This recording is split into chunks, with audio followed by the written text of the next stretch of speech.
तुम्हारे वक्त के लिए तुमसे भीख क्यों मांगू मैं, जबकि तुम खुद इस रिश्ते में आए थे और मुझे भी तुम ही लाए थे, हजारों वादों और कसमों के साथ। तो आज इस रिश्ते को बचाने के लिए मैं तुमसे हाथ क्यों जोड़ूं? और जब आज तुम्हारे किए गए वादे तुमसे ही टूट रहे हैं, तो उस दर्द और तकलीफ में मैं अकेले ही क्यों?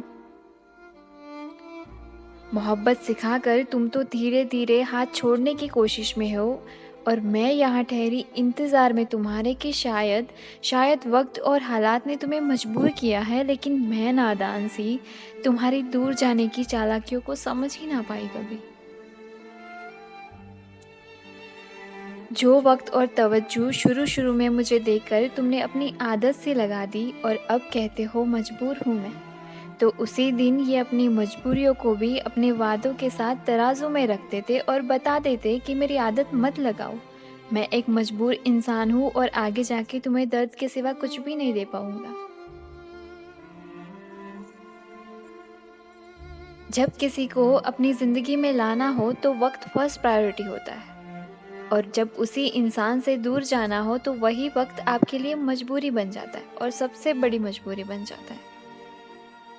और मैं नादान सी जैसे शुरू में तुम्हारे वादों पे एतबार कर गई, उसी तरह तुम्हारे बहानों पे भी अंधा एतबार करने लगी। मुझे अपनी ज़िंदगी में लाए तुम, मोहब्बत देकर मोहब्बत सिखाकर खुद तो उस मोहब्बत से आज़ाद हो गए, मुझे उस कैद में लाकर। मैं सोचती थी पहले कि लोग क्यों दिल टूटने के बाद ऐसा कहते हैं कि अब मुझे किसी पे भी भरोसा नहीं रहा, क्योंकि किसी पे भी एतबार ना करने के लिए तुम्हारे जैसा एक इंसान ही काफ़ी होता है कि जिस पे खुद से भी ज़्यादा भरोसा किया हो। खैर, तुम नहीं थे ऐसे या ऐसे ही थे, ये तुमसे बेहतर कोई नहीं जानता। लेकिन बस ये याद रखना कि तुम्हें कोई तुम जैसा ना मिल जाए। अलविदा।